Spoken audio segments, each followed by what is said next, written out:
Olá, colegas. Bem-vindos mais uma vez às Conversas a Norte. Hoje temos connosco uma pessoa muito especial, a doutora Joana Neto Lima. Tem 37 anos, é natural da Maia, licenciou-se em Ciências do Meio Aquático no Instituto de Ciências Biomédicas Abel Salazar em 2014. Decidiu apostar numa carreira de investigação, tendo realizado um estágio no Departamento de Planetologia e Habitabilidade do Centro de Astrobiologia NTA em Madrid. INTA. Que acabou por ser uma casa nos anos seguintes. Exatamente. Bem como uma rampa de lançamento para colaborar em várias das missões espaciais da NASA. Mais recentemente foi uma das cientistas envolvidas num conjunto de estudos de espectrografia que permitirão interpretar os dados recolhidos pelo Perseverance, o veículo autónomo da NASA que chegou a Marte no passado dia 18 de fevereiro, com a missão de procurar sinais de vida e avaliar a possibilidade de habitabilidade no planeta vermelho.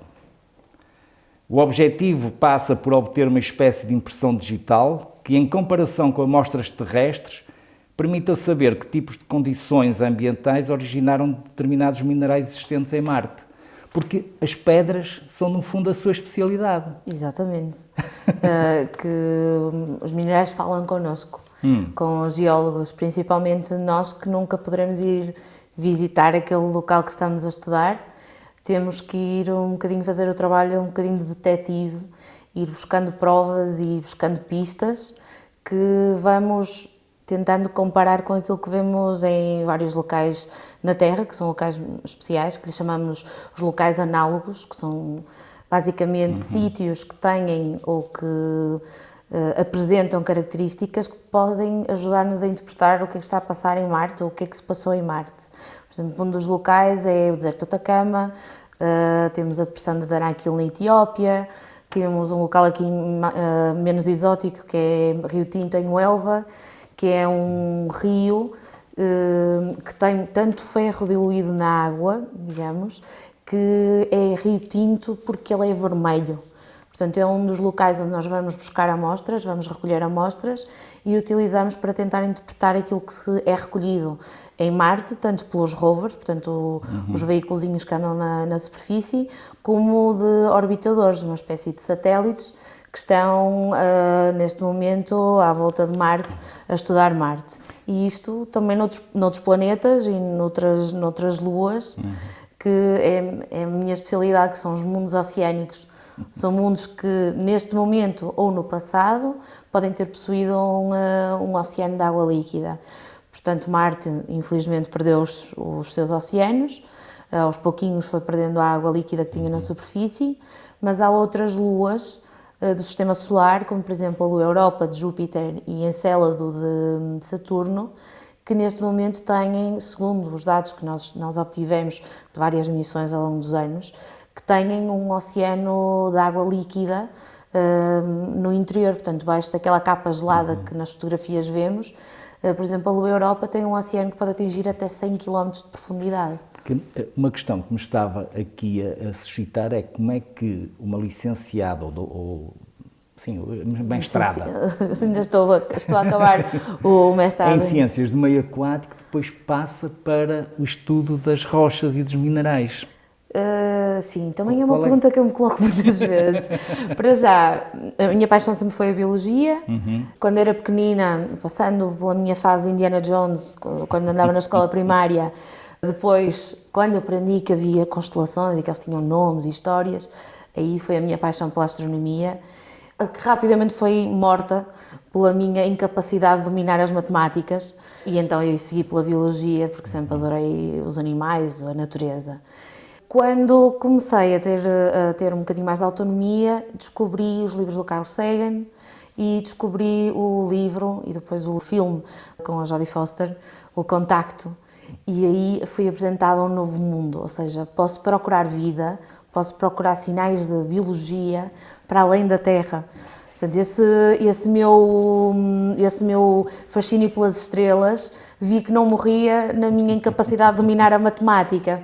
E quando voltei, porque eu tive que interromper os meus estudos, Quando eu voltei para o ICBAS, para acabar a minha licenciatura, decidi que, uma vez que tinha deixado os estudos por razões económicas, tive que ir ajudar a minha família, decidi, ora bem, se eu no início fiz aquilo que era lógico, que era ir procurar qualquer trabalho para ver se me conseguia assentar e suportar, porque não ir para além das estrelas e ir atrás do meu sonho?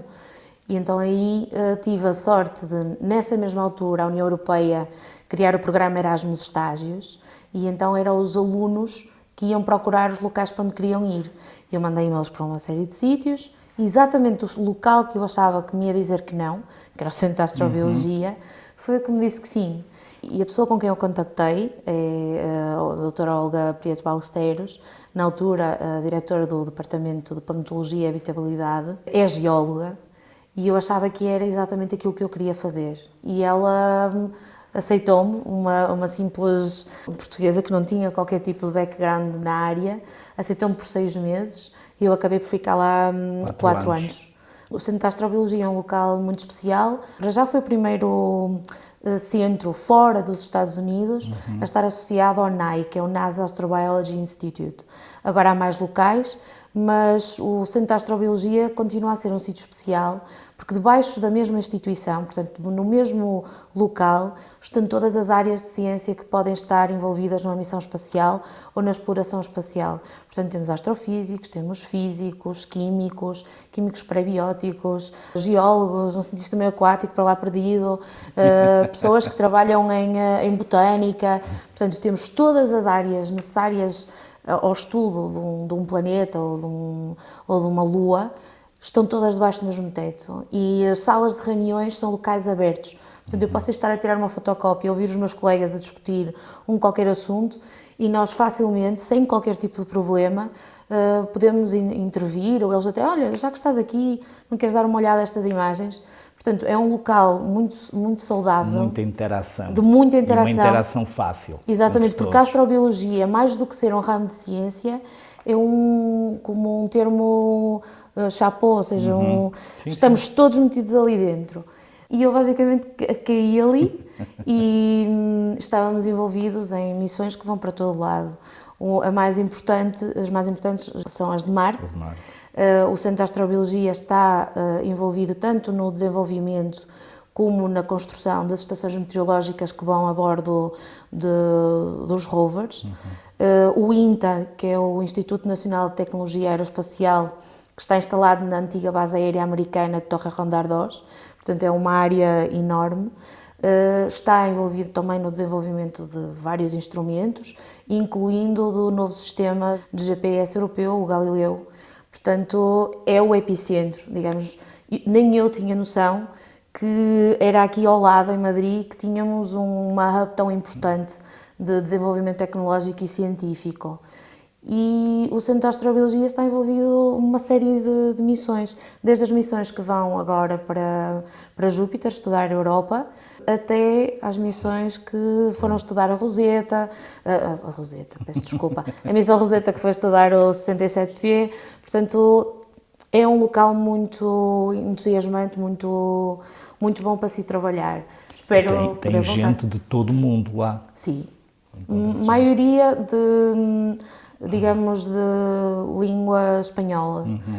Portanto, temos colegas do Chile, temos um colega do Uruguai, o que nos permite, por exemplo, explorarmos muito bem a base da Antártida. Temos também muitas amostras recolhidas lá que eu cheguei a poder trabalhar com elas.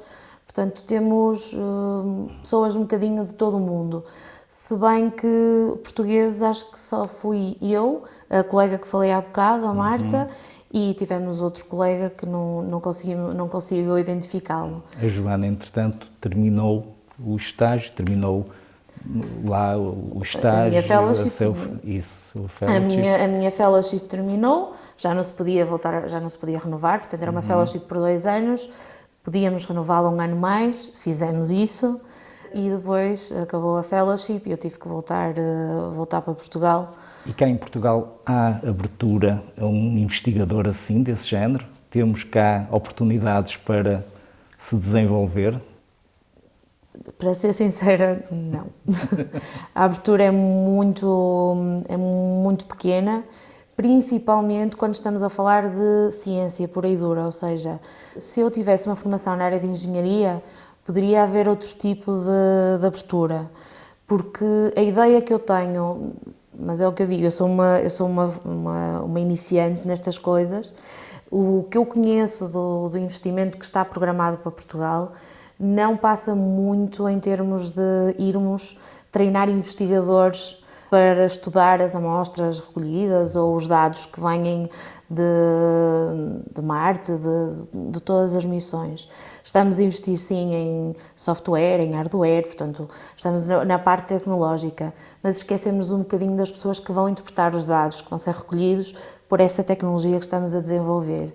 E acho que é a única falha que eu vejo de fundo no investimento que E então, como é que perspectiva o seu futuro agora? No estrangeiro outra vez.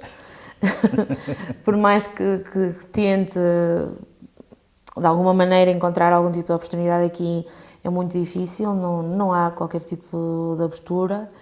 Quando eu estive no ICBAS, quando falei aos meus professores que queria ir de Erasmus para estudar astrobiologia, nenhum deles sabia até que ponto, até ao que detalhe se conseguia chegar com os orbitadores, e uma das minhas professoras desafiou-me a fazer o trabalho de Química Ambiental sobre a Europa, e se não fosse por ela eu não tinha nada a ganhar o lance que ganhei. Portanto, terei de voltar para o estrangeiro. Espero poder voltar outra vez para Centro de Astrobiologia, portanto tenho lá muitos amigos e tenho muita gente à minha espera, mas lá está, é preciso... Uma bolsa. Basicamente. Exatamente, é preciso uma bolsa e é preciso...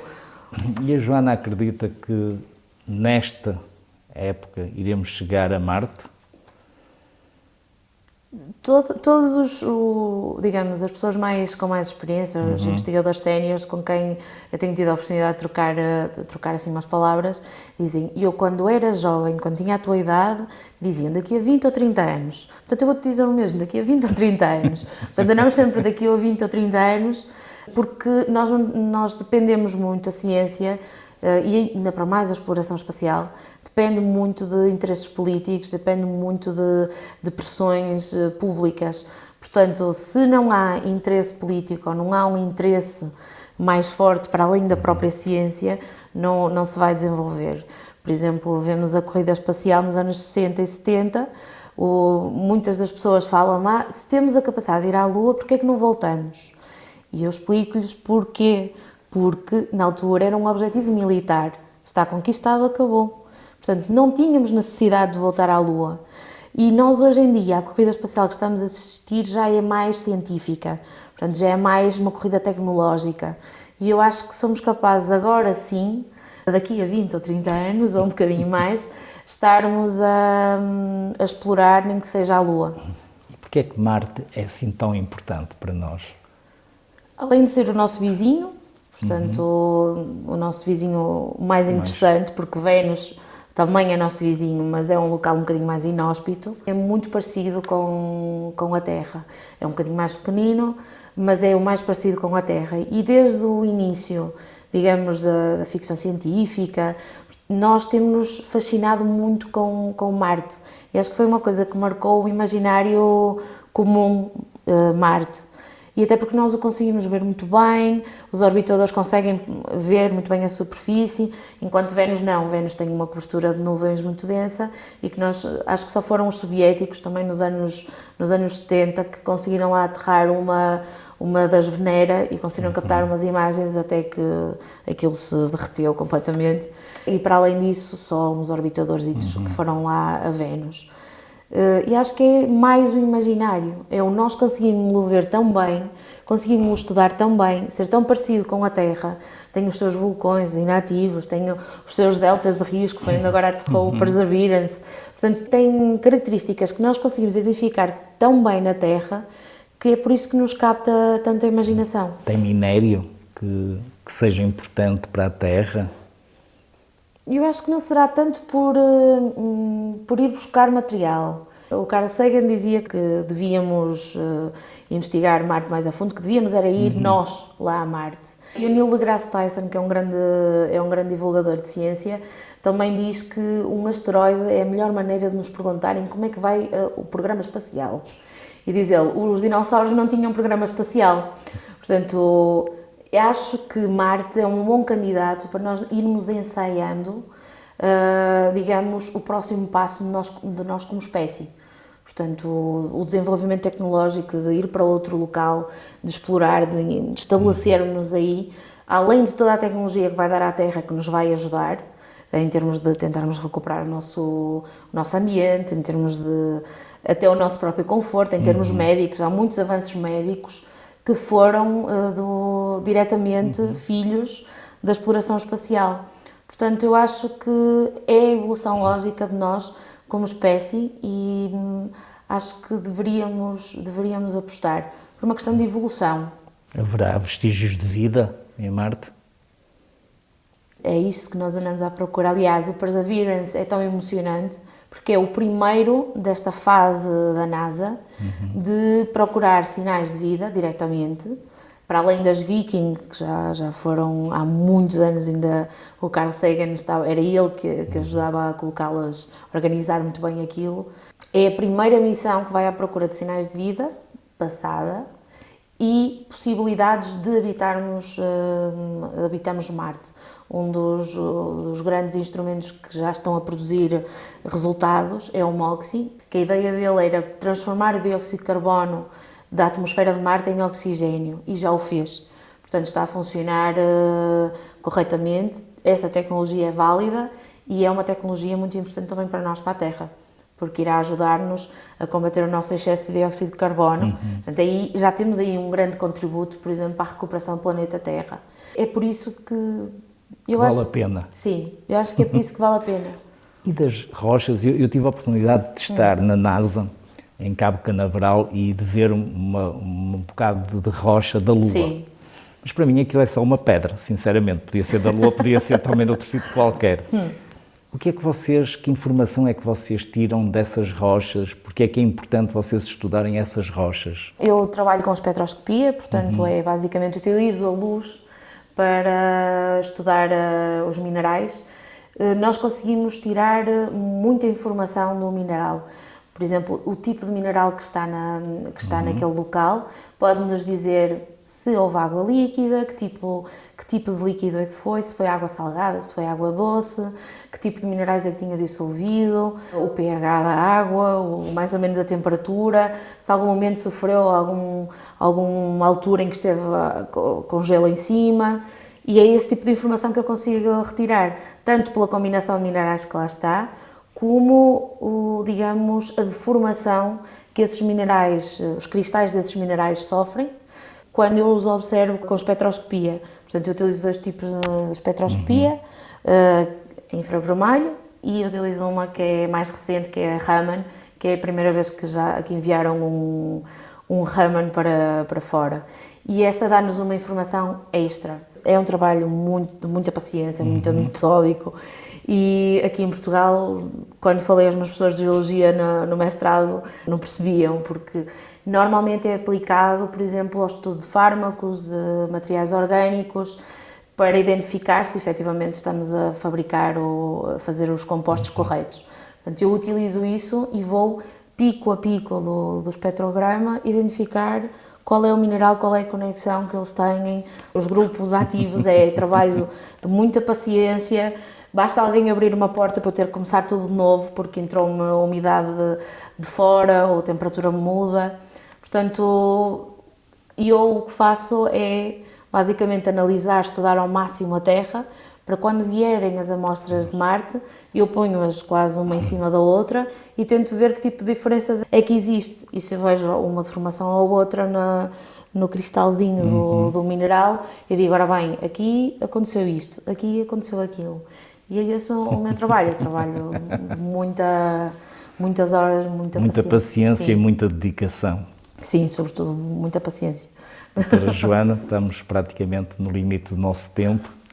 Queria-lhe agradecer muito estar aqui hoje presente connosco. Não, obrigada eu pelo convite. Desejar-lhe as maiores felicidades para o futuro, consiga ter uma bolsa que lhe permita prosseguir os estudos, porque eu acredito sinceramente que vale a pena, e vale a pena apostar nos jovens para que prossigam os seus estudos em instituições de grande credibilidade como é esta. E, portanto, muito obrigado, muitas felicidades. Obrigada. Quanto a vocês, colegas, espero que tenham gostado de mais este Conversas a Norte. Ia-vos dizer que vejo-vos no próximo programa em Marte. Mas não será em Marte, será aqui no Porto mesmo, na nossa secção regional do Norte da Ordem dos Médicos. Até à próxima, colegas.